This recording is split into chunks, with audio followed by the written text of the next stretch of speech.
Open na kami today, pero ito yung nangyari 4 days ago. So here's 4 days to go, mag-open ang aming Perpetual branch, Perpetual Binyan Laguna branch.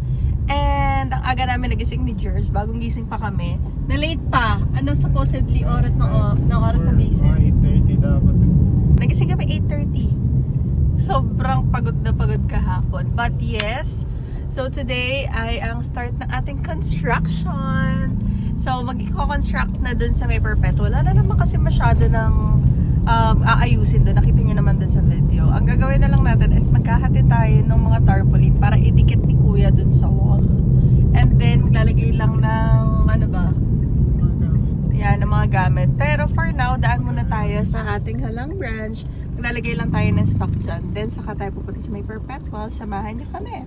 Guys, FYI, later na ang aming opening ng Crispy Boy Sisig at Bagnet here in Perpetual Binyan, Laguna. Nag-focus lang talaga kami on the construction and pag-aasikaso kaya hindi nakapag-vlog. So, sorry na guys. But yeah, here's an update ng 4 days to go bago kami mag-open. I-reveal ko na lang sa mga next videos ko kung ano yung magiging itsura. But if you wanted to see it right now, you can go by 9:30 or 10 a.m. Mag-open na kami. Kapag natapos na yung pagluluto, open na agad kami. So, kapag nga pala kami nagpapagawa ni Jervs ng store, kami talaga yung bumibili ng mga gamit. And ang usual talaga namin na ginagawa sa wall ay wall tarp instead of pintura. Well, for us kasi nagmumukha siyang maganda and at the same time, if nag-rush talaga kami ng opening, mabilis lang matuyo yan. And alam nyo, surprisingly, mas mura siya compare sa pintura. And mas nagmumukha siyang commercialized, diba? Tsaka guys, our usual lead time from the time na nakukuha namin yung pwesto is maximum na dapat open siya ng 14 days or 10 days lang talaga. Meron na rin kami dedicated na tao kung sino yung magagawa, kaya madali na lang for us. Yan din pala yung araw na nagkaroon ng nameplate ang aming mga staff, so if ever may commendation kayo, comment nyo lang sa amin. Nung kinagabihan nga nung araw na yan, ay pumunta pa kami dito sa fabrication kasi ito yung i-DIY namin na signage. And then bumalik kami ng Perpetual para tignan yung store and nagulat kami, nakadikit na yung mga wall tarps. Papakita ko sa inyo on the next video. By the way nga pala guys, kung gusto nyo pumunta later, ito lang muna yung i-waste nyo kasi wala pa akong pin location doon. And for the advance orders, just PM our page. See you later guys, nandun kami ni Jervs.